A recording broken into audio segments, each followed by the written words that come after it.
Na última aula, nós falamos sobre os aspectos qualitativos, né? Preparo, os aspectos físicos, né? As classificações, de que maneira ocorre a dissolução, né? Que é a mistura do soluto lá no solvente e tudo mais. A gente falou um pouco da parte de preparo de solução, né? Basicamente, o preparo ele se dá pela adição do soluto no solvente, né? Se é um soluto sólido, esse soluto vai ter a sua massa aferida, né?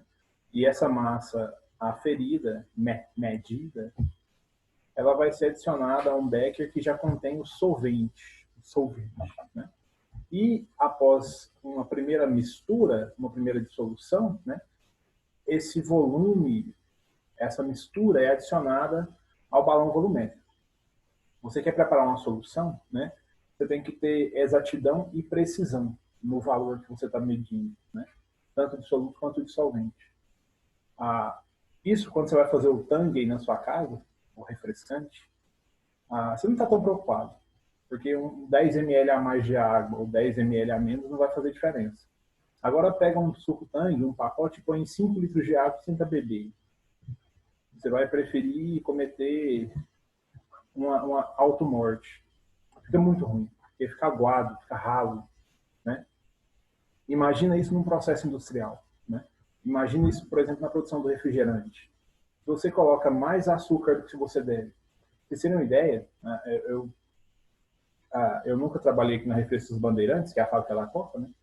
Mas quando eu estudava, eu tinha muita vontade de trabalhar, porque eu achava bem legal essa parte de análise. Eu tive alguns amigos que trabalhavam. Por dia, são tipo 5, 10 caminhões de açúcar, né? Carregando não sei quantas toneladas de açúcar, que são utilizadas no processo, né? De produção de refrigerantes, de sucos. Porque, de fato, a quantidade de açúcar nos refrigerantes é muito grande, né? Tanto que esse é um dos principais problemas, né, do consumo desse tipo de bebida.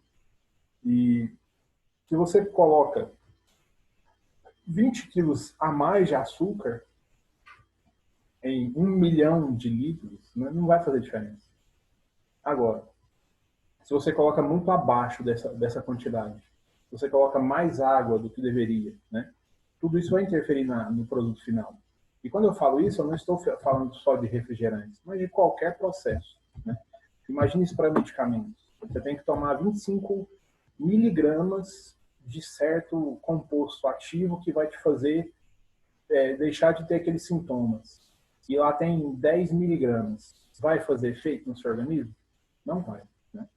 Então, é muito importante que as soluções tenham suas características, as proporções corretas. Né? Tanto que chama análise quantitativa. Né?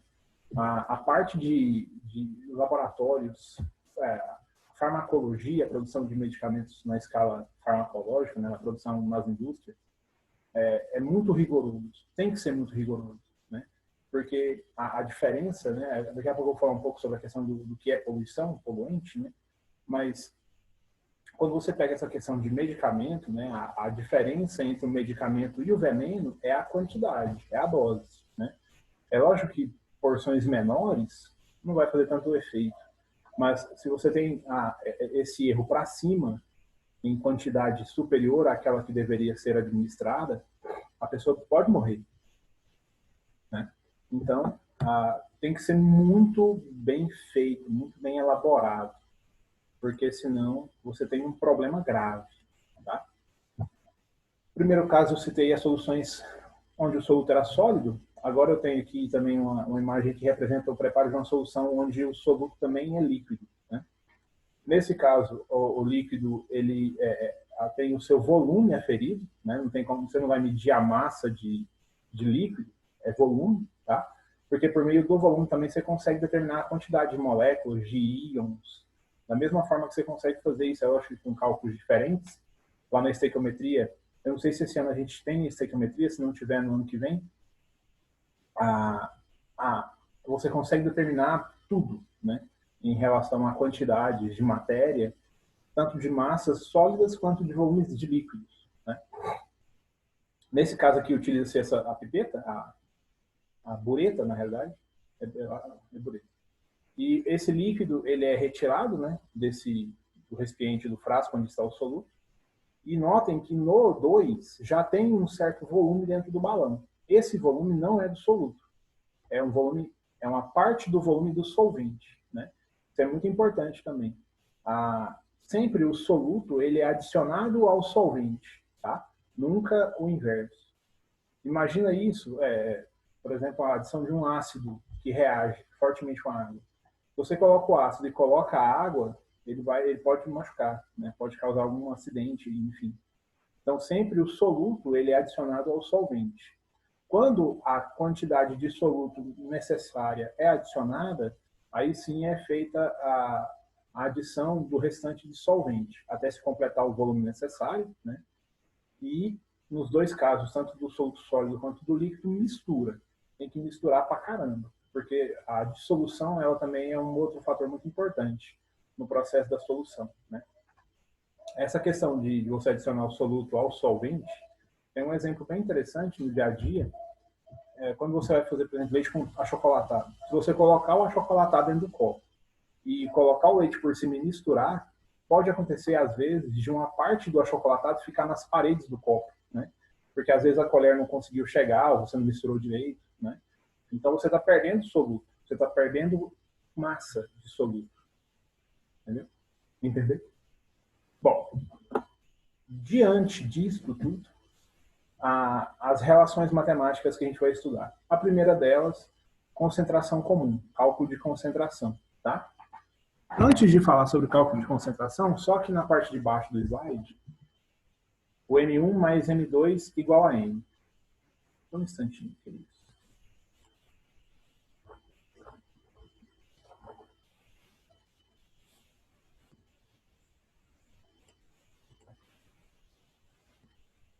Não, tá de boa. É só na descrição do nome mesmo, mas na lista não precisa fazer não, tá? O N, ele indica massa, N minúsculo e tal, né? Nos cálculos de solução, aqui a gente utiliza índices diferentes para diferenciar cada tipo de massa. Então, quando aparece o M sozinho, é a massa da solução, tá? Quando aparece o M com índice 1, massa de soluto, tá? Quando aparece o M com índice 2, massa de solvente. Então, o M sem índice, né, vai ser a soma do M1 e a soma do M1 e de M2, né? A massa do soluto somada à massa do solvente te dá a massa de solução, tá? No caso aqui da concentração comum, que é representado por esse C maiúsculo, né? Nós vamos fazer uma relação matemática entre a massa de soluto e o volume de solução, ok? As unidades de medida, gramas por litro, gramas por ml, geralmente são essas duas, tem as variâncias, mas a proporção, né, a equiparação é a mesma. A massa é dada em gramas e o volume ou vai ser dado em litros ou em ml, dependendo do tamanho desse sistema, tá? Então, o cálculo C igual a M1 sobre V, tá? O M1 sendo a massa de soluto que você tem naquela solução, né?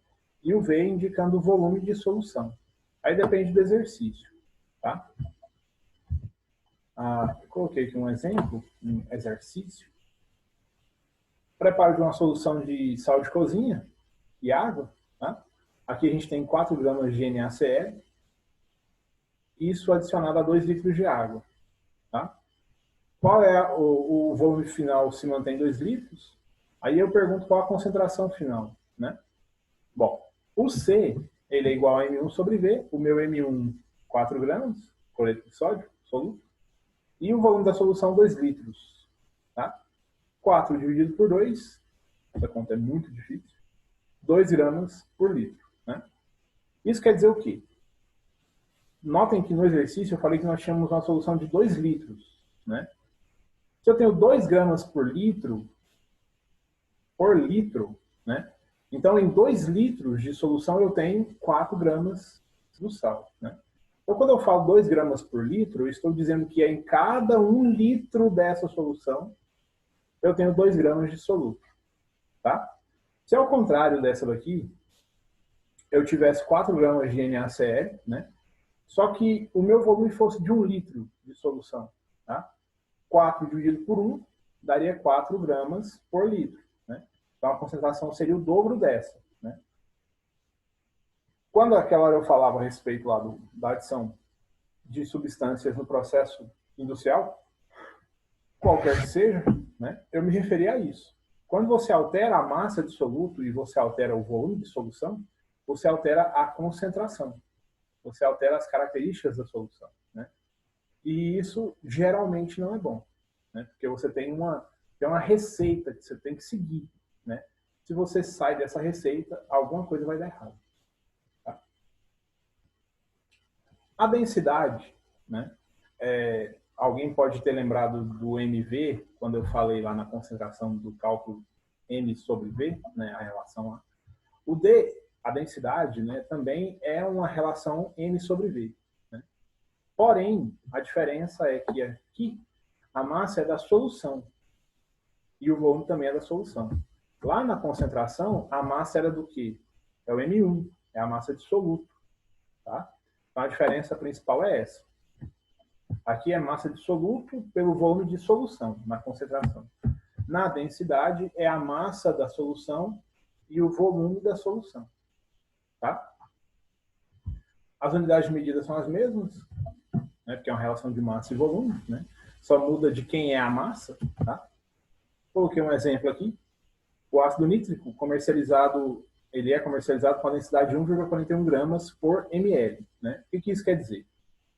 Se eu tenho 1 ml de ácido nítrico, 1 ml tem essa massa, 1,41 gramas.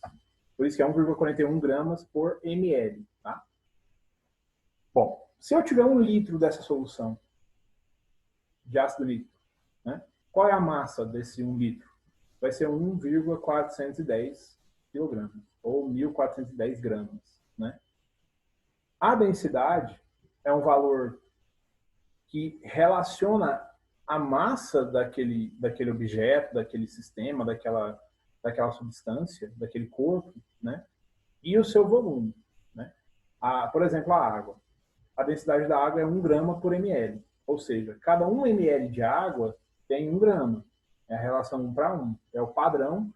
E diante a densidade da água, a densidade de todas as outras substâncias, materiais, são medidas. Né? Se você coloca, então, 1,41 gramas de ácido nítrico dentro da água, supondo que elas não se misturem, né? O ácido nítrico vai ficar na parte de baixo e a água em cima. Por causa da diferença de densidade, maior atração gravitacional, vai ficar embaixo. Vai afundar na água. Né? Agora, se você pega, por exemplo, o óleo de cozinha. A relação dele de densidade, a cada 1 ml de óleo, você tem 0,91 ou é 0,89, é um negócio assim. A cada 1 ml você vai ter 0,9, vamos colocar assim, gramas. Né? Então quer dizer que se eu tiver 1 litro de óleo, você vai ter 900 gramas de óleo. Entendeu? Bom, se você coloca essa substância, o óleo, na água, ela vai boiar, ela vai ficar na parte de cima. Por quê? Porque a densidade é menor.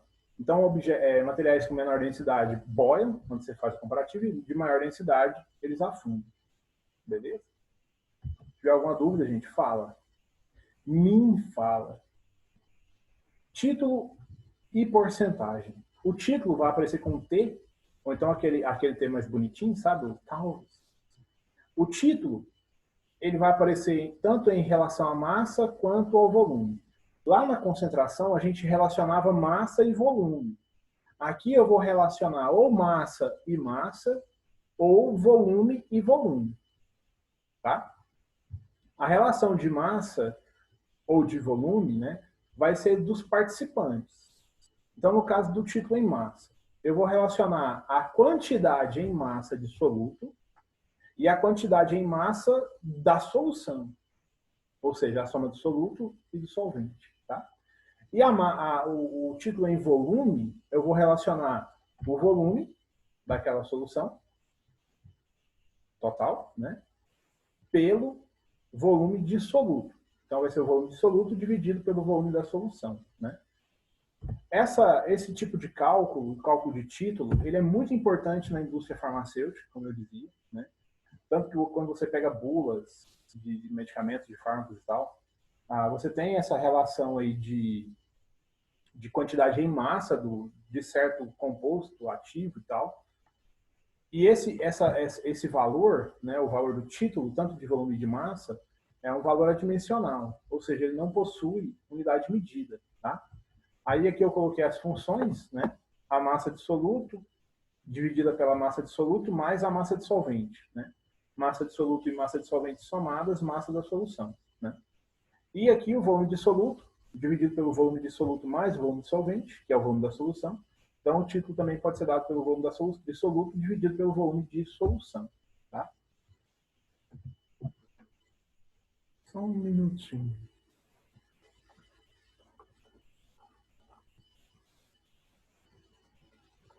O que está acontecendo com o Victor Guilherme?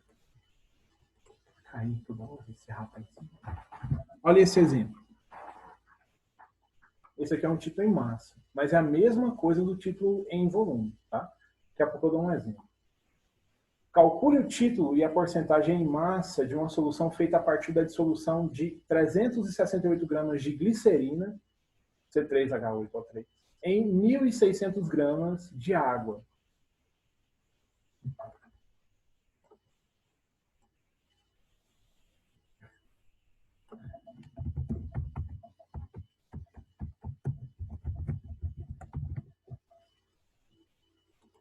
Desculpa, Amanda. Era pro livro.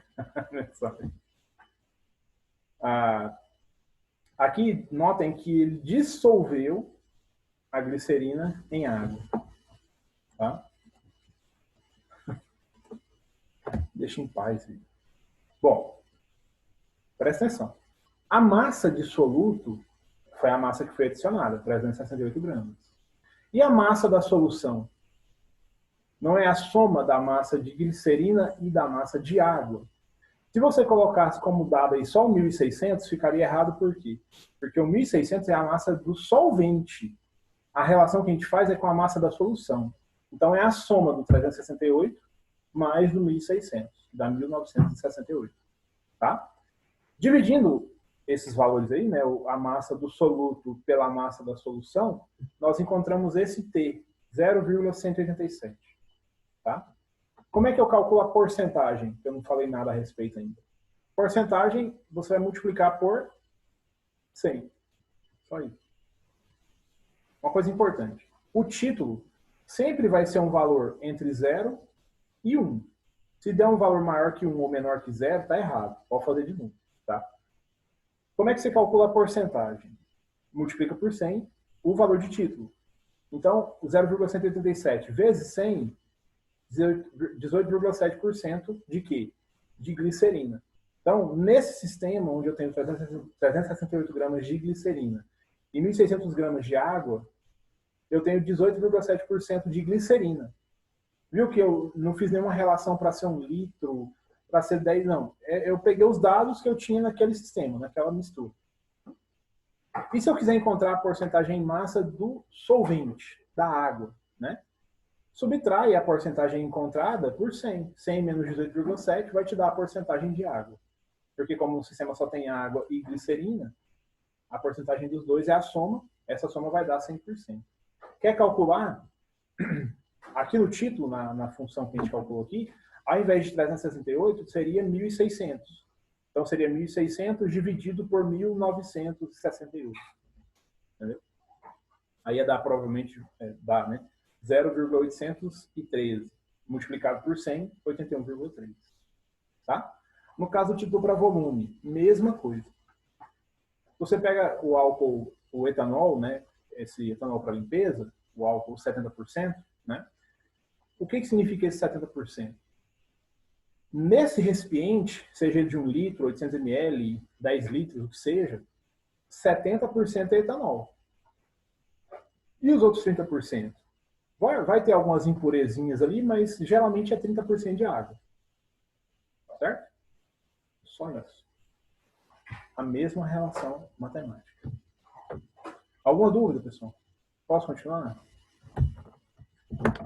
Não tem muito segredo. Vocês estão vendo que é só as relações. Né? Aí tem a parte por milhão e parte por bilhão. Né? Aqui a gente vai trabalhar com soluções que são muito diluídas. Né? Aqui, a gente vai fazer uma relação matemática entre as unidades de soluto e de solução também. Eu já falar sobre isso, depois eu falo do restante. A parte por milhão, né, é uma relação entre a quantidade em miligramas de soluto e quilogramas de solução. Quilogramas ou toneladas, né? Então, no caso aqui, primeiro está em massa, né? E depois, para litros de solução, é a mesma coisa. Quilogramas e litros, a relação é a mesma, né? Então, se pode ser para toneladas, na relação para quilogramas, pode ser também para metros cúbicos, né? Em relação a, não é metro, qual que é a unidade acima de metro cúbico? Não lembro agora. Então, você vai fazer relações aqui de sistemas muito diluídos, né? Um exemplo disso, coliformes fecais na água. Você pega o talão de água da sua casa e de sua residência, você vai ver lá uma parte lá que tem fluoretos, quantidade. Fluoretos, quantidade. Coliformes fecais, quantidade. O que é isso, coliforme fecal? É a quantidade de bosta que tem na sua água. Na água que você bebe. Você lava os olhos cedo. Calma. Pode continuar bebendo água.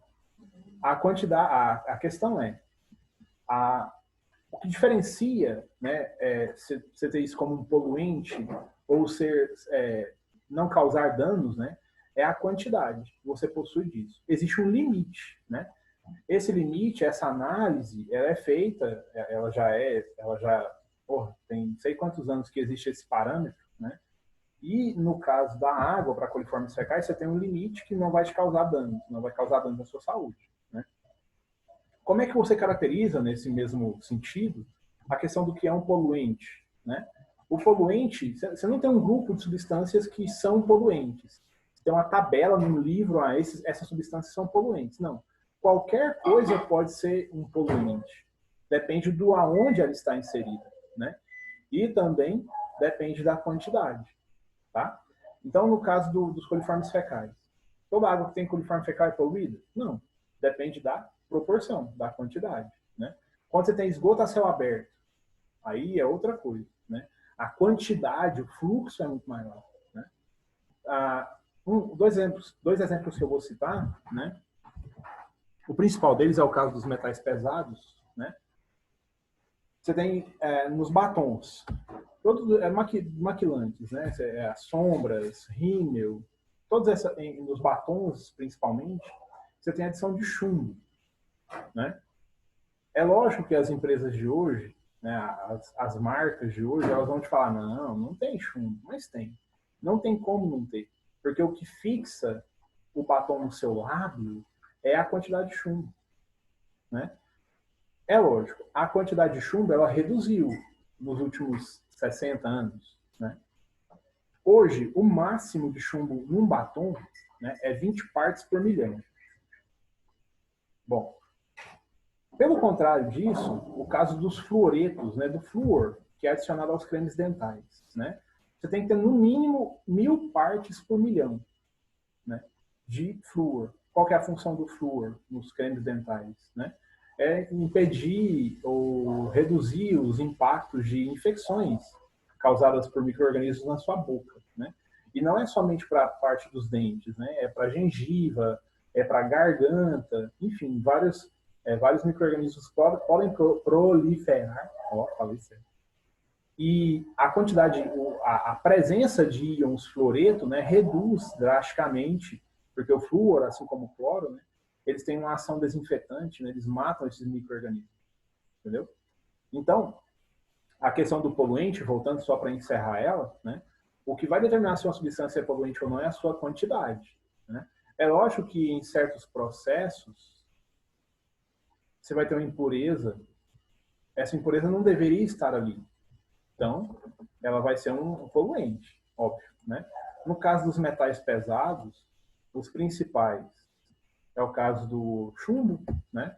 É o caso do mercúrio, né? Essas substâncias, elas existem no seu organismo, você tem chumbo, tem mercúrio, tem outros metais, mas em proporções irrisórias, né? Quantidades que não interferem de maneira alguma no seu dia a dia, né? Lembrando, né, um termo uma palavra-chave dessa aula é o termo bioacumulativo, né? São substâncias que se acumulam no seu organismo os organismos dos animais, de forma geral, né?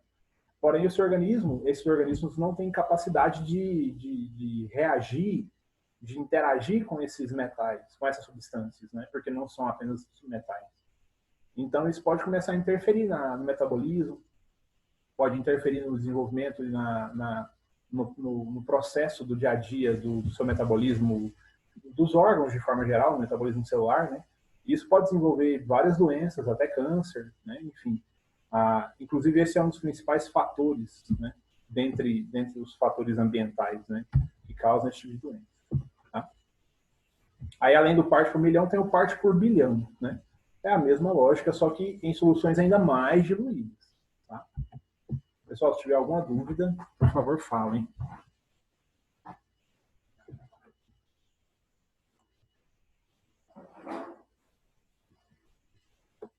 Sim, a questão da cadeia alimentar é muito importante, né? Por exemplo, se você come um peixe que, por exemplo, um rio, o pessoal fazia mineração de ouro lá e utilizava o mercúrio, né? Aí um peixe está ali, come as plantinhas e come o mercúrio. Aí o doido vai lá, pesca o peixe e come, né?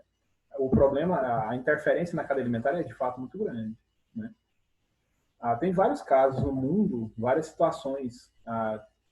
Tem um filme que chama, não sei se é Eric ou se é Ellen Brockovich, com a Julia Roberts, uma mulher de talento. Um pessoal começa a adoecer e a ter vários problemas de câncer. Aí o pessoal começa a investigar, por causa de extração de alguns minérios. Isso é muito interessante. Ele fala muito sobre essa parte de uma leitura mais do direito, né? Mas ele trata muito dessa questão do quanto as empresas estão cagando, né? Quando acontece um acidente de impactos ambientais catastróficos, né? Como que aconteceu em Brumadinho, em Mariana, né? Essas pessoas, geralmente, elas têm problemas associados a isso, porque até ferro, né? O ferro que está presente nas nossas células, ele também, como eu disse, a questão da quantidade, né? Se ele aparecer em quantidades muito grandes, ele também vai causar danos ao seu organismo, né? Bom, a molaridade, ou concentração molar, que é o último assunto de hoje, tá? A molaridade, ou concentração molar, vai indicar o número de mols que você tem de certa substância, de certa amostra de substância, num determinado sistema, numa determinada solução, tá? Quando a gente falou de concentração comum, a gente falava da massa do soluto. Aqui a gente vai falar do número de moléculas de soluto, tá? Como que eu encontro isso, né? Eu preciso encontrar a massa eu preciso saber a massa da molécula. Por exemplo, vou pegar um quadro branco, whiteboard. A água. A molécula de água, ela é formada por 2 hidrogênios, né? E um oxigênio. Se eu pego na tabela periódica lá a massa do hidrogênio, né, é 1. Né, é uma unidade de massa atômica, só que a gente pode converter isso para 1 grama por mol, né? Ou seja, cada mol de átomos de hidrogênio, né, tem 1 grama. Se eu pego do oxigênio, essa relação é para 16 gramas por mol. Eu vou usar dedo grande, vai ser nossa salsicha tocando. Bom, como é que eu encontro a massa da molécula de água? É 2 vezes o número de hidrogênios, né, mais o número de oxigênios, nesse caso é 1, né? Então vai ficar 2 vezes 1, nossa, mais 1 vezes 16, né? 2 vezes 1, 2, e 1 vezes 16 é 16, então dá 2 mais 16, a massa então da molécula de água, 18 gramas, né? 18 gramas por mol de água, tá? Outro caso, para a gente poder fazer um exemplo daqui a pouco, é o caso do ácido sulfúrico, que é o H2SO4. Gente, só um minutinho, por favor. Os meninos do primeiro ano estão ficando doidos. A aula deles é 10h40 e já estão querendo entrar já. Isso que é vontade de estudar, hein? Os meninos orelha seca. Ou não, talvez sejam hackers querendo invadir o meu notebook. Não é sério, os meninos orelha seca, meu Deus do céu. Bom, o H2SO4 é o ácido sulfúrico, né? Tem 2 hidrogênios, né? Um enxofre e 4 oxigênios, né? O oxigênio, a massa dele é 16. Então, aqui vai ser 16 vezes 4, que dá 37,4, né? O do hidrogênio é 2 vezes 1, né? Então dá 2. E o do enxofre, né? Cada mol de átomos de enxofre tem 32 gramas, né? Então, somando aí a massa do H2SO4, 98 gramas por mol. Bom, o exercício te fala o seguinte: eu tenho 180 gramas de água. Um copo pequeno de água. A quantos mol de água isso corresponde? Né? Você tem a seguinte relação. Em 18 gramas de água, você tem 1 mol. Né? E se você tiver 180 gramas, quantos mol você tem? Né? Só fazer a regra de 3. Nesse caso aqui vai dar 10 mol. Né? Se eu tivesse, pelo contrário disso, 1,8 gramas de água, né? A quanto isso corresponderia em mol? Né? Para 1 mol, a relação é a 10ª parte. Então, seria 0,1 mol. Tá clara essa ideia? Se eu pego, por exemplo, no caso aqui do ácido sulfúrico, a gente viu que a massa de 1 mol, né, é 98 gramas. 98 gramas corresponde a 1 mol de ácido sulfúrico. Né? E se eu tiver 9,8 gramas de ácido sulfúrico, né? Quanto isso corresponde em número de mols? Né? É só fazer a regra de 3. Isso aqui é muito importante porque é lá da parte de estequiometria, como eu dizia aquela hora, né? E a gente consegue prever, determinar a quantidade de mol que eu tenho em certas quantidades em massa. Né? A concentração em mol, a concentração molar, ela é muito importante. Né?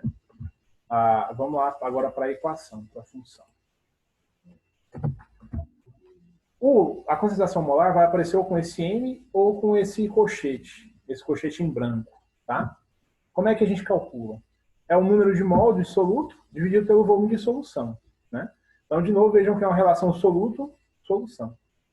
Nesse caso aqui, o exercício, a primeira equação aqui, essa primeira que está aqui, ele já te dá o número de mol. Ele falou, tem 1 mol de açúcar dissolvido em água. Então, você vai fazer só a relação do número de mol de açúcar pelo volume de solução. Em exercícios, é lógico que isso vai acontecer, ele vai te pedir para calcular a concentração molar. Né? Então, essa equação segunda aqui é que a gente vai utilizar. O M, esse M maiúsculo, vai indicar a molaridade, ou concentração molar, como eu havia dito, vai ser a relação entre a massa da amostra, que é a massa de amostra do soluto, né, dividido pela multiplicação entre a massa da molécula, que é aquele 18 gramas por mol que a gente encontrou da água, ou 98 gramas por mol do ácido sulfúrico, tá? Vezes o volume da solução. Tá? Olha o exemplo. Calcule a concentração em mol por litro de uma solução que foi preparada dissolvendo 18 gramas de glicose em água suficientes para produzir 1 litro de solução. Então, meu volume de solução, 1 litro. Tá? A massa da amostra, a massa de soluto, é 18 gramas de glicose. A massa molecular, a massa dessa molécula, a massa molar, né, é 180 gramas. Ou seja, cada 1 mol dessa substância tem 180 gramas.